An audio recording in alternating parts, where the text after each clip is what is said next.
오늘은 전교인 우리 온 가족 주일입니다. 하나님께서 축복하셔서 우리 귀한 사랑의 빛 제자들 교회가 여기까지 왔고 하나님의 은혜로 이런 귀한 예배를 드리게 되었습니다. 이곳에서 하나님 앞에 예배를 드릴 때 우리 모두에게 하나님의 영광과 하나님의 은혜가 있기를 간절히 소망해 봅니다.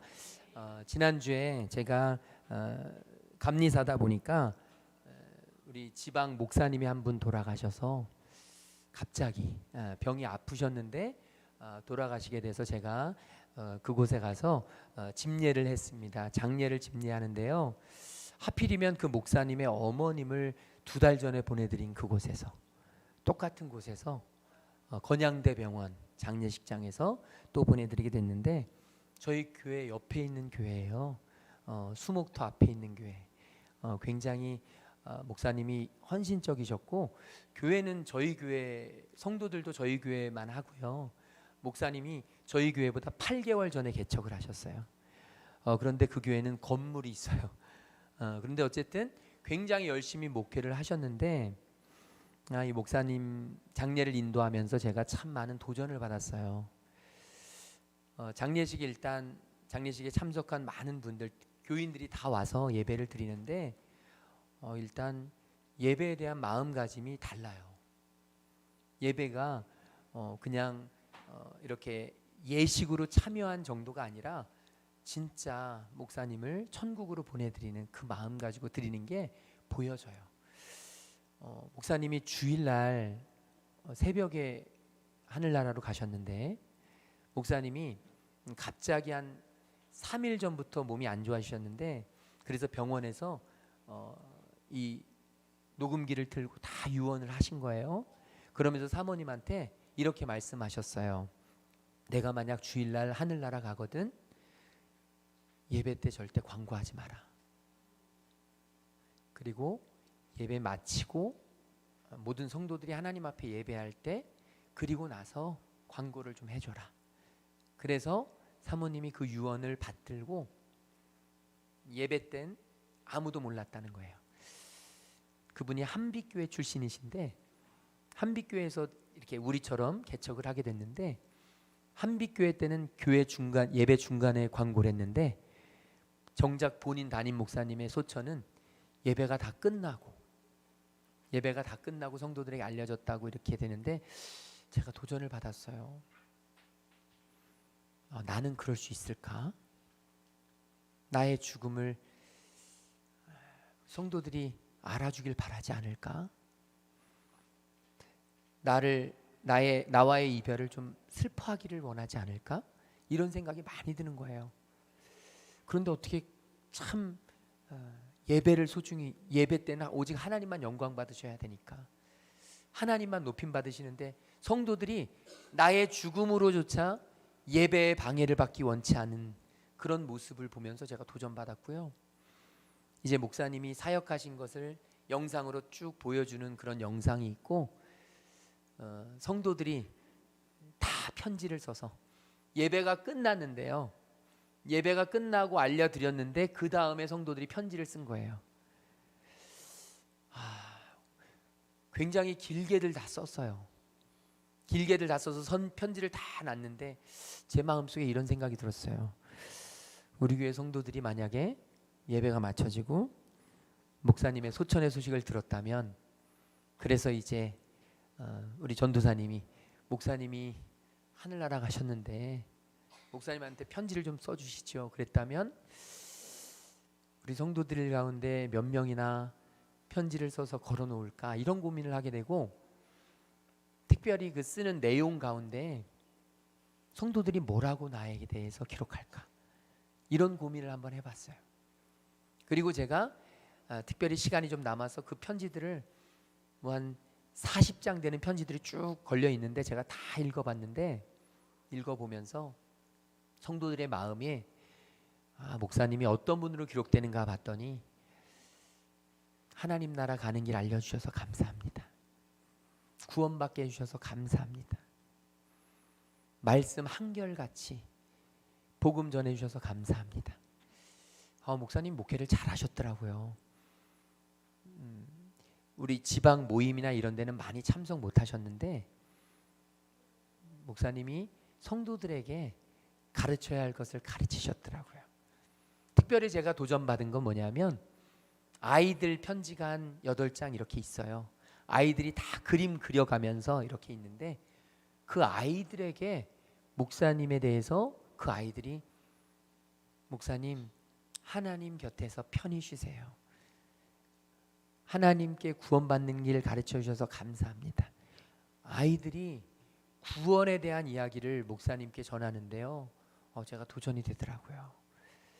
저는 우리 성도들이 이 자리에서 예배하면서 우리 하나님을 바라보는 예배가 되었으면 좋겠습니다. 그리고 저는 우리 성도들에게 간절히 소망해요. 예배는 너무너무 귀한 것이라는 걸. 한 목사님이 자신의 죽음마저도 광고하지 않고 성도들에게 하나님의 영광을 가릴까 봐 광고하지 않았던 것처럼 우리의 예배는 소중한 것이고, 저는 정말 소망합니다.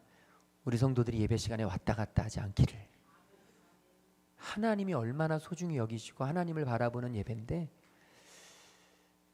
물 마시러 나가고 아무렇지도 않게 화장실 가고 아무렇지도 않게 음료수 컵 놔두고 아무렇지도 않게 커피 마시면서 예배하는 일이 없기를. 예배는 생명을 걸고 드리는 것입니다. 제가 그동안 가르치지 못한 것이 저의 잘못이고 제가 우리 성도님들에게 명확하게 말하지 못한 제 잘못임을 알기 때문에 우리 성도님들에게 뭐라고 하려는 게 아니라 예배는 소중한 것입니다. 예배는 목숨을 걸고 하나님 앞에 드려야 하는 것이고 당연한 것이 아닙니다. 어쩌면 저와 여러분의 마지막 예배가 될 수도 있고 이 시간 하나님을 만나 하나님 앞에 예배하는 것이 이 세상의 다른 어떤 것보다 우리에게 소중함을 기억하면서 저는 오늘 이 온 가족 예배를 하나님 앞에 올려드리기를 간절히 소망합니다. 우리 많은 가족들이 함께 예배를 드리지만 우리 온 가족들이 예배를 드리지만 제가 정말 우리 교회를 개척하고 이렇게 목회하면서 안타까운 것은 뭐냐면 우리 성도들의 가정에 의외로 믿지 않는 분들이 많다는 거예요. 부모님이 믿지 않으시는 분이 참 많으시고 남편이 믿지 않는 분들도 참 많으시고 또 아내가 믿지 않는 분들도 있고 특별히 우리 성도들이 1세대 그러니까 성도들이 부모님들이 믿지 않다 보니까 어떻게 되느냐면 성도들의 믿음이 이렇게 뿌리가 깊지 못하다 보니까 자녀들이 믿질 않는 거예요. 이게 어려서부터 기독교적인 가정에서 쭉 자라면 아이들이 당연히 예배를 드리고 당연히 신앙을 갖고 당연히 하나님을 찾고 당연히 주님 말씀 앞에 머무는 것을 배우는데 그러지 못하다 보니까 아이들이 온전하게 신앙생활을 못하는 아이들도 있는 것이 너무 안타까워요. 하나님 앞에서 기도하면서 주님 온 가족 주일 우리 성도들과 함께 나눌 말씀 어떤 것이 좋을까요? 기도하는 가운데 하나님이 주신 마음이 이것이었습니다. 오늘 말씀 주 예수를 믿으라. 그리하면 너와 내 집이 구원을 받으리라. 저는 2024년 우리 교회가 부흥을 보리라는 주제로 시작을 해서 우리가 부흥을 볼 것으로 소망하며 나아가는데 누차 말씀드렸지만 우리의 부흥은 하나님을 보는 부흥이고 하나님을 아는 부흥이고 우리 성도들이 하나님을 제대로 예배하는 부흥이고 우리 성도들의 가정이 하나님이 다스리시게 되는 그 부흥이고 우리 자녀들이 하나님의 말씀에 따라 살아가는 부흥이고 우리 성도들이 매일마다 큐티를 통해서 주님께서 주신 말씀을 가지고 살아가는 부흥이 저는 우리의 2024년의 부흥이라고 믿습니다.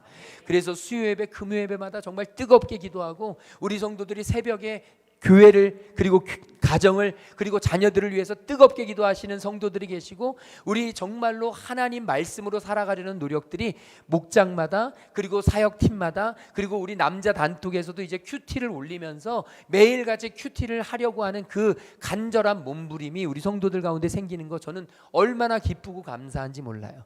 말씀으로 살아내려고 애를 쓰는 것, 우리 가족이 말씀으로 하나님을 지켜내려고 애를 쓰는 것, 그리고 우리 자녀들이 말씀으로 살아내길 위해서 기도하는 것, 이 모든 것보다 소중한 게 없는데 저는 이 귀한 아침에 저와 여러분의 마음속에 이 말씀이 굳게 자리 잡히기를 주님의 이름으로 축복합니다.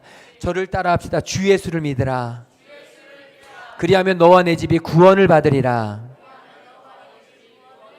다시 한번 하겠습니다. 주 예수를 믿으라. 그리하면 너와 내 집이 구원을 받으리라. 여러분 믿으십니까?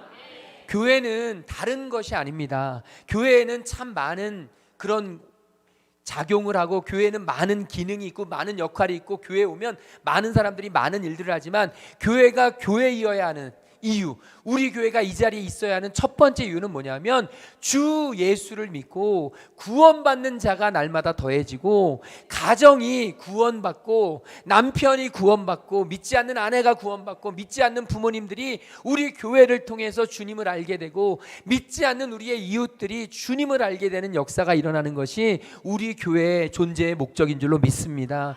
그래서 우리 모든 성도들이 기도하고, 늘 언제나 정말로 믿지 않는 영혼들을 위해서 간절히 구하고, 그래서 이 온가족주일, 예전 같았으면 제가 우리 성도들 가운데 서로 사랑하고 서로 보듬어주고 서로 위해주고 이 많은 이야기들을 하겠지만, 저는 하나님으로부터 받은 귀한 말씀, 우리가 이 자리에서 해야 될 우리 가정의 달, 이 가정의 달에 우리가 가족들에게 줄 수 있는 최고의 선물은 뭐냐면 바로 예수 그리스도라는 사실을, 주님을 믿게 하는 것보다 더 큰 효도가 없고, 우리 주님을 믿게 하는 것보다 더 큰 선물이 없고, 우리 주님을 우리 자녀들에게 전해주는 것보다 더 큰 그런 교육이 없음을 우리가 기억하면서 이 온가족주일 주님의 은혜 가운데 살아갈 수 있게 되기를 간절히 소망합니다. 오늘 말씀은요, 다 읽진 않았지만 사실은 사도행전 16장 말씀이 계속해서 모든 것이 전해지는 게 같이 읽어야 되는 말씀인데요, 오늘 말씀해 보게 되면 사도 바울이 이제 제2차 전도 여행을 떠납니다. 제2차 전도 여행을 떠나서 아시아 1차 전도 여행 때 들렸던 곳, 그런 곳을 바라보면서 다시 돌면서 그 자기가 전도하고 자기가 섬겼던 교회들을 북돋아주고 응원해주고, 그리고 섬겨주고, 그리고 가르쳐주고, 성경 공부해주고, 제자 훈련해주고, 그러면서 2차 전도여행을 도는 가운데 특별히 1차 때 가지 못했던 곳을 들려서 그곳에서 하나님의 말씀을 전하고 하나님의 사람들을 세우고 교회를 세워가는 그런 일들을 계속했습니다. 그런데 이제 사도 바울이 2차 전도여행을 하면서 하나님께서 그 방향을 바꾸세요. 참 놀라운 일이에요. 여러분, 하나님의 선교, 하나님의 전도의 역사는요, 우리의 계획과 우리의 모든 스케줄을 넘어섭니다. 우리가 이쯤 하면 믿겠지, 이쯤 하면 전도하겠지, 이쯤 하면 우리의 선교가 시작되겠지 생각하지만, 여러분, 하나님의 계획은 전혀 달라요. 오늘 읽진 않았지만 사도행전 16장 6절 말씀 우리 같이 한번 읽도록 하겠습니다. 6절 말씀입니다. 성령이 아시아에서 말씀을 전하지 못하게 하시거늘 그들이 프루기아와 갈라디아 땅으로 7절까지요 무시아 앞에 이르러 비두니아로 가고자 애쓰되 예수의 영이 허락하지 아니하시는지라. 여러분, 선교 여행을 가면요, 지금도 굉장히 오랫동안 준비합니다. 일주일 선교 여행을 가면 2달 전부터 준비하는 게 선교 여행이에요. 선교 여행은 그냥 하루아침에 뚝딱 되는 게 아닙니다. 그냥 즉흥적으로 갈 수 있는 게 아니에요. 특별히 해외나 나가게 되면 모든 교통편부터 시작해서 그곳에 가서 누가 무슨 역할을 할지, 누가 어떤 일을 할지 다 결정하면서 전도 여행을 떠나는 거예요. 그런데 이 당시에는 더 준비가 철저해야 됐단 말이죠. 왜냐하면 지금처럼 전화도 없고 갑자기 바꿀 수 있는 것들이 없기 때문에 그 당시에는 철저하게 준비해서 선교 여행을 떠나는데, 그래서 사도 바울이 끊임없이 준비해서 일행과 함께 모든 계획을 마치고 선교 여행을 떠납니다. 떠나서 열심히 선교하고 있는 과정 속에서 성령께서 그 길을 막으십니다. 여러분, 주님께서 막으실 때가 있어요. 주님께서 막아서 틀으실 때가 있어요. 우리 교회가 여기까지 오는 거, 저는 사실 처음에 세종으로 생각했어요. 아니, 처음에는 제가 개척할 생각이 전혀 없었습니다. 저는요, 평생 부목사로도 살아갈 수 있는 사람으로 생각했어요. 그리고 제 MBTI를 보면요, 우리 류수진 집사님도 얘기했지만 목사님이 하기 쉬운 형이 아니에요. 담임 목사가 하기 정말 쉬운 형이 아니에요. 저는 누군가를 서포트하는 일을 더 잘하는 것 같아요.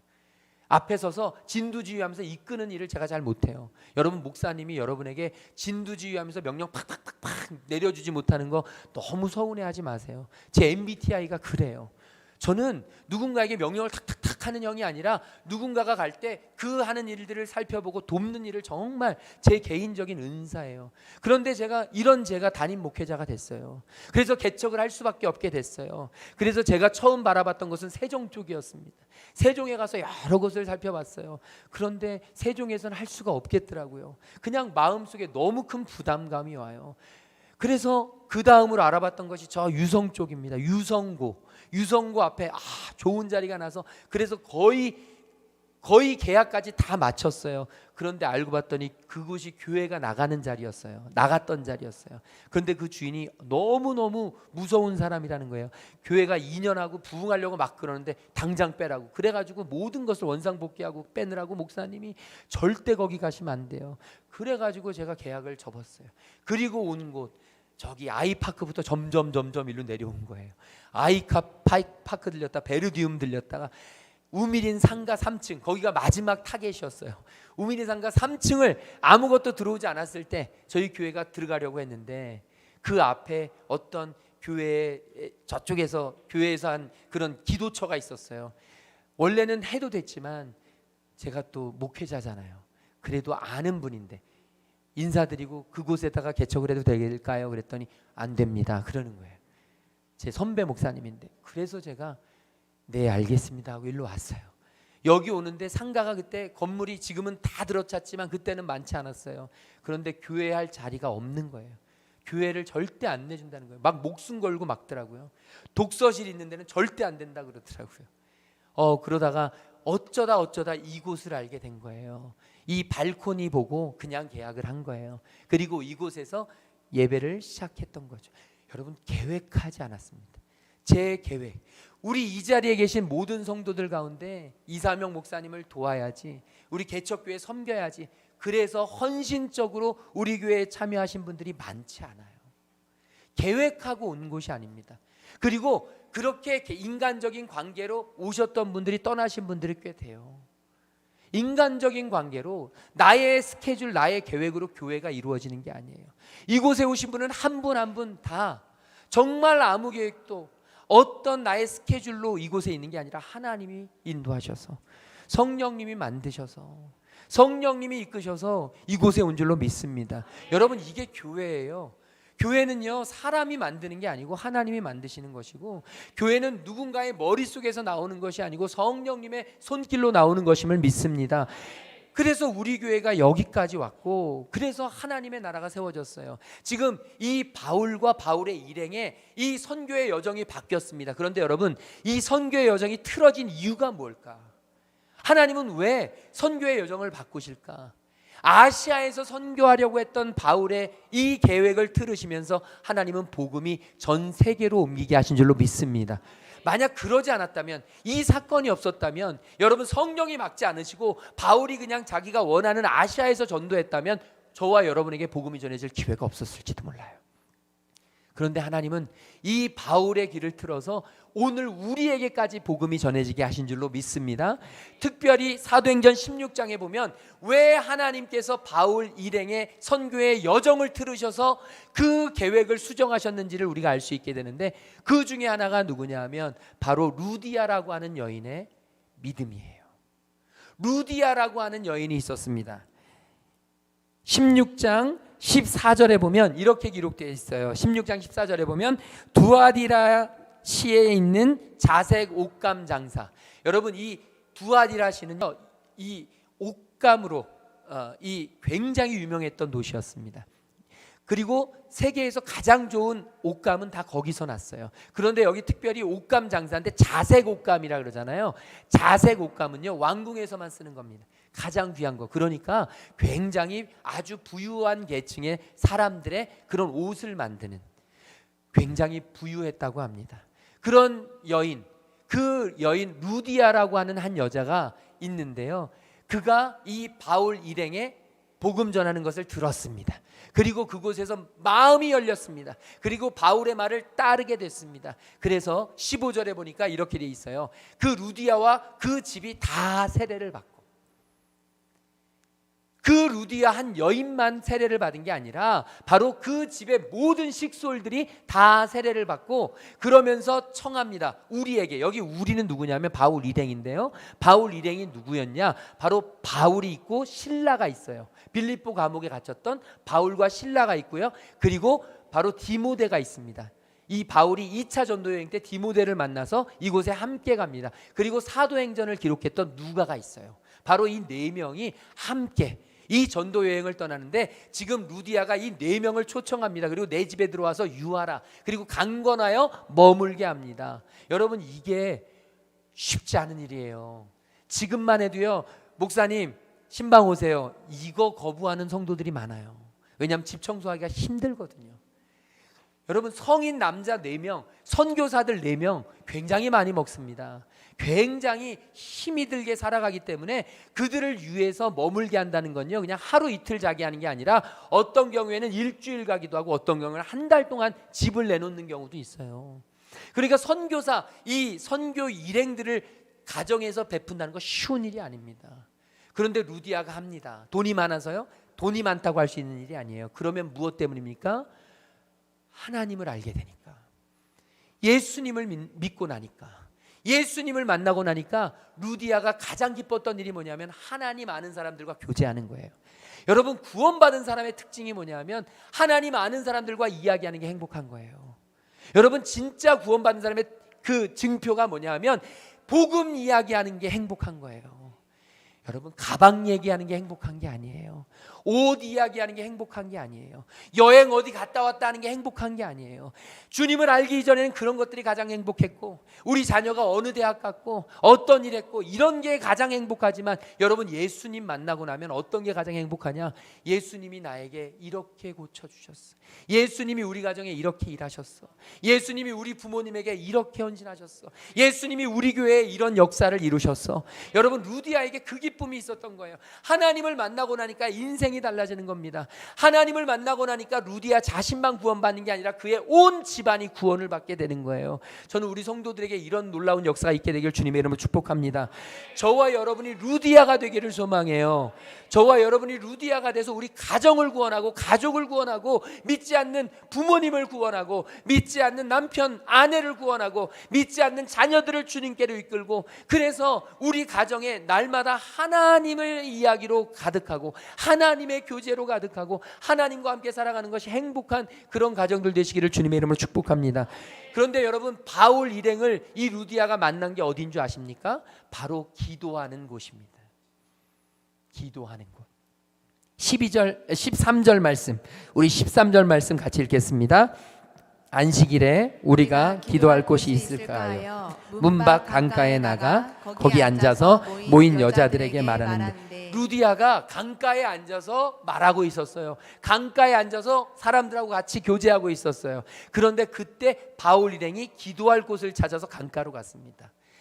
강가는요, 이 유대인들이 기도하기에 가장 좋은 것이었습니다. 물소리가 나니까 시끄럽지가 않은 거예요. 아무 데서나 기도할 수 있는 게 아니에요. 시끄럽다고 사람들이 뭐라고 하니까 강가로 가는 겁니다. 그래서 에스겔도 그발 강가에서 기도했고, 기도할 때 하나님의 환상을 봤어요.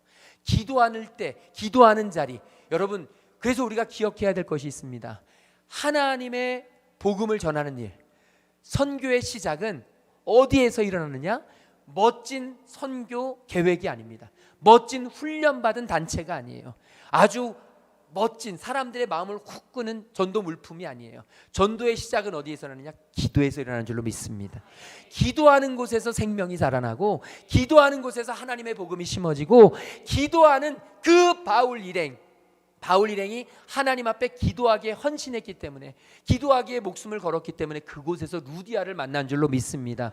저와 여러분이 우리 믿지 않으시는 부모님을 위해서 여러분 전도하려면 어떻게 해야 될까요? 뭘 사다 드릴까? 용돈 얼마나 드릴까? 어떻게 해야 부모님이 내 말을 들을까? 여러분, 이런 고민하고 계실 텐데, 여러분과 제가 해야 될 고민은 그게 아니에요. 어떻게 기도할까?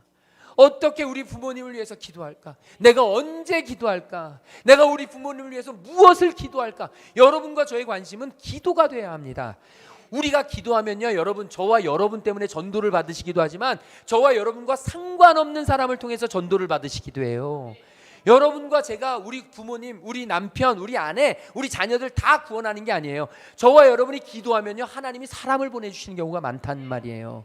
여러분과 제가 해야 될 일, 가장 우선되는 일은 뭐냐? 기도예요. 그러므로 우리가 전도 시리즈를 하고 우리 교회가 전도하는 교회가 되길 소망하면서 나아갈 때 우리 교회가 가장 먼저 해야 될 일이 무엇일까요? 기도하는 일이에요. 기도 없인 전도 없습니다. 기도 없이는 여러분 복음의 전파는 일어날 수가 없어요. 기도 없이 영혼 구원은 불가능한 일입니다. 저는 소망합니다. 우리 성도들이 다 하나님 앞에서 영혼 구원을 위해서, 믿지 않는 가족들을 위해서 정말 눈물 흘려가며 가슴을 찢으며 기도하는 하나님의 자녀들 되기를 주님의 이름으로 축복합니다. 이 사도행전 16장에는 두 번째 또 다른 이야기 하나가 나오는데, 그 이야기가 뭐냐면 바울과 실라가 빌립보 감옥에 갇히게 되는 일이에요. 바울과 실라가 여러분 복음을 전하는데요, 이 빌립보에서 16절에 보니까 이렇게 기록되어 있어요. 우리가 기도하는 곳에 가다가, 여러분 바울과 실라는 늘 기도하는 곳을 찾습니다. 또 그 강가로 간 거예요. 기도하는 곳으로 가는데 점치는 귀신 들린 여종 하나를 만나요. 점을 치는데 여러분, 점 치는 사람이 신통한 사람들이 많아요. 점을 치는 사람들에게 여러분 귀신이 씌워서 점을 진짜 제대로 치는 사람들이 있어요. 아주 용한 사람들이에요. 그런데 여러분 용한지 안 한지를 여러분이 기도하는 마음으로 가면 알 수 있어요. 정말 실제로 하나님을 신실하게 믿고 하나님 앞에 열심히 기도하고 영성이 뛰어난 사람이 가잖아요. 특별히 저도 실제적으로 갔던 사람 한 2명한테 들었는데, 목사님이나 한 분은 집사님인가 그랬는데, 여러분 가면요 귀신이 알아본대요. 점괘가 안 나온다고. 이게 진짜 신통한 점쟁이에요. 귀신이 씌우면 이 사람을 지배하고 있는 것이 하나님의 영인 줄 알면 게임이 안 된다는 거예요. 혹시 이 자리에 본인이 점을 보러 갔는데 점괘가 잘 나와서 너무 좋다 하시는 분들 계시면 회개하시기 바래요. 절대 여러분들 그러시면 안 돼요. 여러분들을 딱 봤을 때 그들은 점괘가 안 나와야 돼요. 점이 서지질 않아야 돼요. 왜냐하면 저와 여러분을 지배하는 건 하나님의 영이니까 그들은 게임이 안 되는 거예요. 지금 그 귀신 들린 여인이 이 바울 일행을 쫓아다닙니다. 그냥 한 번, 두 번 쫓아다니는 게 아니라 계속 쫓아다녀요. 그러면서 뭐라고 이야기하냐면 이렇게 이야기합니다. 뭐라고 이야기하냐면 17절 한번 보겠습니다. 17절, 우리 17절 같이 읽어볼까요? 그가 바울과 우리를 따라와 소리질러 이르되 이 사람들은 지극히 높은 하나님의 종으로서 구원의 길을 너희에게 전하는 자라. 지금 여러분 귀신 들린 여인이 뭐라고 그러냐면, 이 사람은 정말로 지극히 높은 하나님의 종이다. 구원의 길을 너에게 내는 자다. 여러분 듣기 좋잖아요. 제가 목사인데 누가 이런 얘기해 주면 좋을 것 같아요. 그런데 여러분 이게 한 번, 두 번이면 좋은데요, 계속 시시때때로 쫓아다니면서 이분은 훌륭한 목사님이에요. 이분 막 귀신도 쫓아내요. 근데 좀 이따 다시 나타나가지고 이분은 훌륭한 목사님이에요. 귀신도 쫓아내요. 또 저기 갔는데 이분이 훌륭한 목사예요. 그러면 여러분 힘들잖아요. 지금 바울이 굉장히 마음이 힘들어졌어요. 그래서 그냥 지나치려고 했지만 귀신을 쫓아냅니다. 그런데 이 귀신을 쫓아낸 일이 여러분 어떻게 보면 하나님 앞에 칭찬받을 일인데, 지금 그것 때문에 감옥에 가게 돼요. 지금 바울의 심경이 어떠할까요? 여러분 신라의 심경이 어떨까요? 저는 이 말씀을 묵상하면서 제가 바울이었다면, 제가 신라였다면 어땠을까? 속상했을 것 같아요. 정말 예수 믿고 목회 열심히 하고, 그래서 우리 성도들에게 귀신 들린 성도가 있는데 고쳤어요. 어떤 어려운 병 고친 성도가 있었는데 병 때문에 힘들어하는 성도가 있었는데 병을 고쳤어요. 그러면 막 칭찬을 받을 정도는 몰라도 그냥 너무너무 제 안에 뿌듯함이 있고 기쁠 것 같은데, 여러분 그런 저를 고소했어요, 성도가. 만약 그렇다면 여러분 어떻게 했어요? 힘들잖아요. 지금 바울의 신라의 심경이 그러했을 거예요. 인생의 어두운 밤, 정말 절망적인 밤, 그런 곳인데 여러분 바울과 신라가 그곳에서 어떻게 했는지 우리는 봐야 될 필요가 있습니다. 바울과 신라가 25절 말씀 같이 읽겠습니다. 25절, 한밤중에 바울과 신라가 기도하고 하나님을 찬송하며 죄수들이 듣더라. 아멘. 여러분 이 감옥에서, 캄캄하고 음습한 감옥에서 이 한밤중에 절망과 좌절의 밤에 바울과 신라는 좌절하고 절망하고 한탄하고 신세 한탄하고 불평하고 원망했던 게 아니라 하나님을 찬양했어요. 여러분 이게 키포인트예요. 저와 여러분, 우리 가족을 구원하려다 보면 좌절감이 느낄 때가 한두 번이 아니에요. 내가 정말 자기를 위해서 얼마나 열심히 했는데, 내가 부모님을 위해서 얼마나 헌신하고 오랫동안 헌신하고, 내가 남편 구원을 위해서 얼마나 내가 간도슬개도 다 빼주면서 얼마나 내가 정말로 기 맞춰주고 얼마나 분위기 맞춰주고 내 모든 것들을 희생했는데, 내가 자녀를 하나님 앞에 이끌기 위해서 내가 얼마나 정말 내 자존심 다 내려놓고 얼마나 하나님 앞에 했는데, 그런데도 안 되는, 오히려 나의 자존심을 긁고 나를 오히려 하나님으로부터 멀어지게 하고 나를 힘들게 하는 그런 절체절명의 순간, 여러분 그럴 때 되면 우리는 가슴에 정말 아픔을 느껴요. 내가 뭐라고, 차라리 믿질 말고 내가 정말 예전같이 똑같이 살면서 그냥 바가지나 긁고 내가 할 일 다 하면서 할 말 다 하면서 살 텐데, 여러분 우리 안에 이런 유혹이 들 때가 한두 번이 아니에요. 그런데 여러분 바울과 실라를 기억하셔야 돼요. 바울과 실라는 영문도 모르고 억울하였지만 그곳에서 하나님을 찬양하고 기도했어요. 바울이 괴롭고 바울의 고통과 바울의 헌신과 바울의 희생과 바울의 눈물, 여러분 왜 바울이 이렇게 헌신과 눈물을 흘려야 했을까? 저는 오늘 말씀을 묵상하고 준비하다가 깨닫게 됐습니다. 우리 마지막 절 말씀 34절 말씀 우리 같이 읽도록 하겠습니다. 그들을 데리고 자기 집에 올라가서 음식을 차려주고 그와 온 집안이 하나님을 믿음으로 크게 기뻐하니라. 아멘. 바울이요 기도하고 찬양할 때 옥문이 열립니다. 지진이 일어났어요. 옥문이 열려서 옥에 있던 사람들이 다 도망갈 수 있는 상황이 됐습니다. 그러자 졸던 간수가 눈을 번쩍 떴더니 깜짝 놀란 거예요. 옥문이 열려 있고, 그러다 보니까 자기는 졸았고, 그러다 보니까 모든 책임이 자기에게 올 줄로 알고 자결하려고 했습니다. 그때 바울 일행이 외칩니다. 죽지 마시오, 우린 여기 있습니다. 그러면서 외칩니다. 주 예수를 믿으라, 그리하면 너와 내 집이 구원을 받으리라. 예수 믿는 사람의 선포에는 힘이 있습니다. 주님을 믿는 자에게는 구원이 선포됩니다. 지금 이 간수의 집에, 간수의 영혼에 구원의 메시지가 선포됐습니다. 그리고 나서 이 바울 일행은요 간수뿐만이 아니라 그곳에 있는 많은 사람들에게 주의 복음을 전합니다. 그러자 이 간수가 이 바울 일행을 집으로 영접해요. 그리고 집에서 음식을 차려주고 모든 가족들이 다 세례를 받습니다. 그리고 구원받아요. 저는 오늘 말씀 마치면서요 여러분 기억하십시오.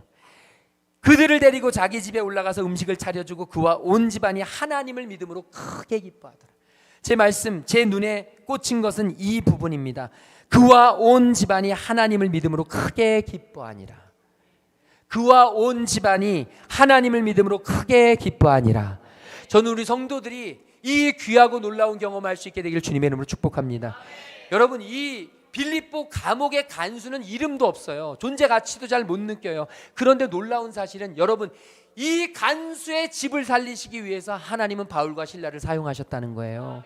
바울과 실라의 눈물이, 바울과 실라의 알 수도 없는 이유도 모르는 고난이, 바울과 실라의 그 옥의 갇힘이 인간적인 눈으로 보면 말도 안 되고, 내가 왜 이런 고난을 받아야 돼? 내가 왜 이런 희생을 해야 돼? 내가 왜 이런 슬픔을 가져야 돼? 여러분 우리에게도 이런 절망의 때가 있을 수 있어요. 복음을 전하고 하나님의 말씀을 전하고 구원을 받도록 내가 정말 나의 모든 것으로 선물을 전해주고 가족들을 구원하려고 애를 쓰지만 돌아오는 건 모멸찬, 정말로 너무너무 날카로운 그런 눈초리와 그런 정말 마음에 상처가 되는 말들. 여러분 그런 말들을 들을 때 자존심 상하고 내가 뭐 이렇게까지 해야 돼? 내가 저 사람이 구원 안 받으면 자기가 뭐 지옥 갈 일이지 내가 갈 일이야? 라고 하는 여러분 자포자기, 이런 포기를 할 수도 있습니다. 그러나 여러분 그래서는 안 된다는 거예요.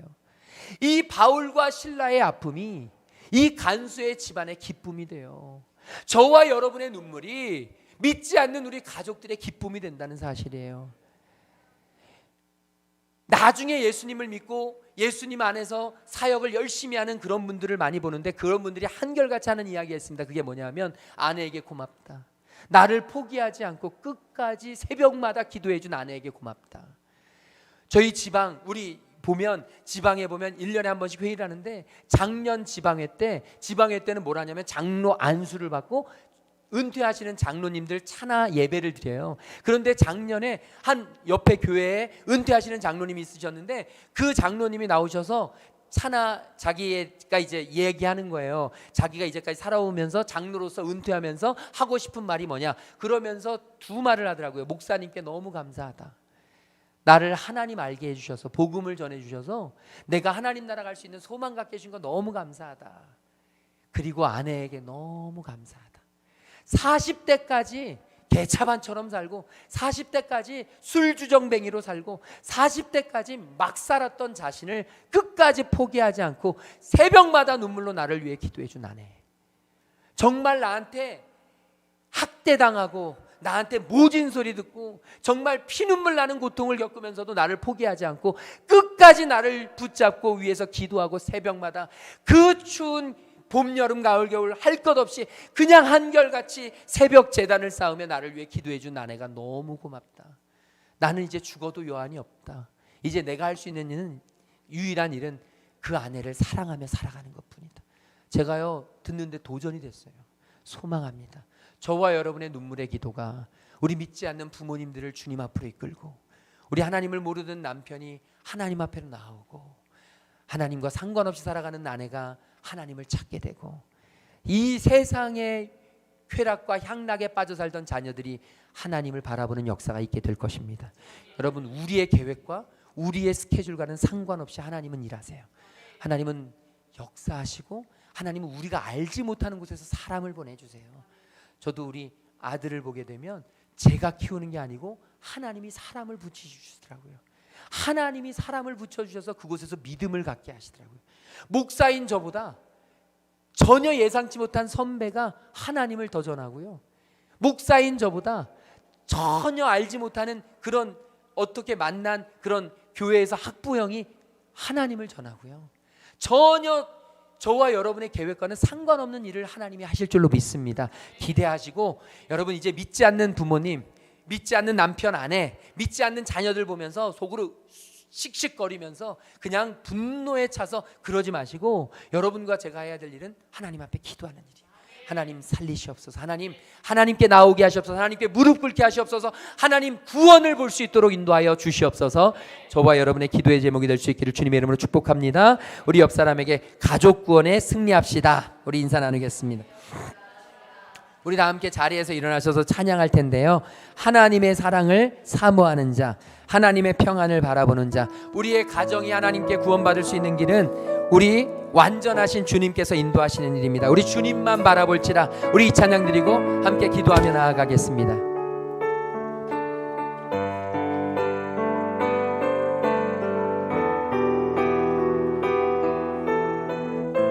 하나님의 사랑을 사모하는 자, 하나님의 사랑을 사모하는 자, 하나님의 평안을 바라보는 자, 너의 모든 것 창조하신 우리 주님이 너를 얼마나 사랑하시는지 하나님께 찬양과 하나님께 찬양과 경배하는 자, 하나님의 선하심을 닮아가는 자, 너의 모든 것 창조하신 우리 주님이 너를 자녀 삼으셨네. 하나님 사랑의 눈으로, 하나님 사랑의 눈으로 너를 어느 때나 바라보시고, 하나님 인자으로서 언제나 너에게 기울이시니 어둠에 밝은 빛을 비춰주시고 너의 작은 신음에도 응답하시니 너는 어느 곳에 있든지 주를 향하고 주만 바라보시라. 우리 이 시간은요, 우리 믿지 않는 가족들을 위해서 특별히 기도합시다. 아버지, 내가 그들에게 복음의 증인이 되게 하시고, 아버지 기도하게 하여 주시고, 하나님 앞에 예배하게 하여 주시고, 하나님을 알 수 있는 은혜 허락하여 주시옵소서. 주 예수를 믿고 인내하며 아버지 하나님 기다릴 수 있는 은혜의 사람들에게 인도하여 주시옵소서. 우리 함께 동성으로 기도하겠습니다. 주여, 아버지 하나님 우리 믿지 않는 부모님을 위하여 기도합니다. 하나님을 아직 알지 못하는 부모님들, 주님 우리 귀한 성도들이 아버지 하나님 부모님들을 위하여 복음을 전하게 하여 주시고, 아버지 하나님 믿지 않는 남편 주님 그 마음을 아버지 하나님께서 녹여주시고, 아버지 주님과 상관없이 사랑하는 아내 주님께서 구원을 허락하여 주시고, 아버지 하나님 세상에 담닉하여 살아가는 우리 자녀들 아버지 하나님 구원의 복음을 접하게 하시고, 구원의 복음을 받아들게 하시고, 구원의 자녀로 서게 하여 주시고, 하나님 기뻐하시고 하나님 함께 하시고 하나님 역사하시고, 하나님의 은혜와 능력과 은혜가 넘쳐날 수 있도록 인도하여 주시옵소서. 아버지 우리 귀한 성도들이 한마음 한뜻이 되어 영혼을 구하는 일에 애쓰고 힘쓰게 하여 주시고, 주님을 바라보게 하시고 주님을 섬기게 하여 주시고, 주님 앞에 내어놓게 하시고, 주의 영광과 은혜를 바라보며 주님만 온전히 의지하고 나아갈 수 있는 주님의 자녀 될 수 있도록 성령님 회복시켜 주시옵소서. 성령님 함께하여 주시옵소서. 아버지의 이름이 아버지 하나님 진정으로 빔을 받으시며 기도하게 하여 주시고, 말씀 붙잡게 하여 주시고, 구원받는 일에 아버지 영혼을 구원하는 일에 목숨을 걸고 나의 모든 것을 내어놓고 주님을 위하여 행할 수 있는 하나님의 자녀 되도록, 성령의 자녀 되도록 주님 붙들어 주시고, 주님 함께하여 주시고, 주님 역사하여 주시옵소서. 주 예수를 믿으라. 그리하면 너와 내 집이 구원을 받으리라. 주님 우리에게 분명히 말씀해 주신 줄로 믿습니다. 이제 우리에게 구원을 허락하셔서 영원한 하늘나라를 소망할 수 있게 하여 주시니 감사합니다. 믿지 않는 우리 가족들을 위하여 기도하고 하나님 앞에 간구할 수 있는 저희들 되게 하여 주시옵시고, 아버지 하나님 우리의 삶을 통해, 아버지 하나님 우리의 기도를 통해 하나님 역사하시며 우리의 가족들이 다 하나님을 찾고 하나님께 나올 수 있는 그 은혜를 허락하여 주시옵소서. 주님 몸이 아픈 지체들 주님께서 어루만지시고 여호와 라파의 은혜를 허락하여 주시옵소서. 마음이 아픈 지체들, 관계가 어려운 지체들 주님께서 위로하여 주시고, 하나님의 위로로 아버지 하나님 치유될 수 있는 은혜 허락하여 주시옵소서. 주님 앞에 귀한 예물 드리는 손길들 주님께서 받으시고 기억하시고, 하나님의 나라에 기록하시고, 하나님 하늘문을 여시사 부족한 것이 없도록, 쌓을 곳이 없도록 주님 부어 주시옵소서.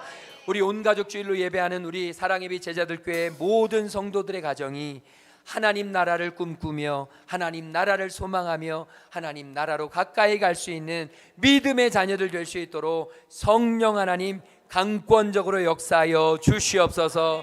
이제는 길과 진리와 생명 되시는 우리 주 예수 그리스도의 그 놀라우신 구속의 은혜와 우리를 지으시고 부르시고 보내신 우리 하나님 아버지의 한이 없으신 사랑하심과 우리의 친구 되시며 위로자 되시는 성령 하나님의 날마다 동행하시고 역사하여 주심이 이제 우리의 가족을 구원하기 위하여 주님을 더욱더 열심히 믿고 주님 앞에 기도하며 간구하며 나아가기로 결단하고 돌아가는 모든 하나님의 자녀들 머리머리 위에 지금으로부터 영원토록 함께 계시기를 간절히 축원하옵나이다. 아멘.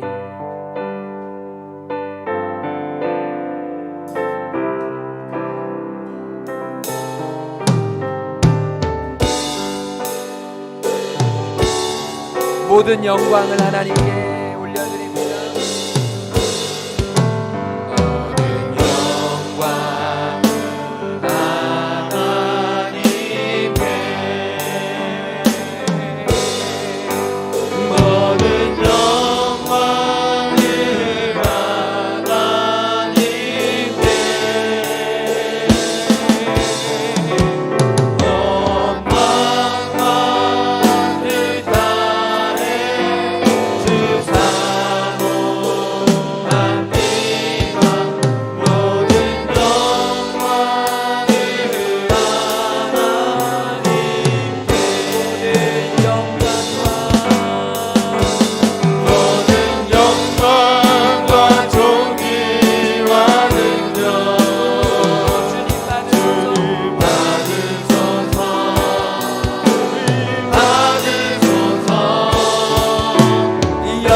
동안도 기도로 승리하시기 바랍니다.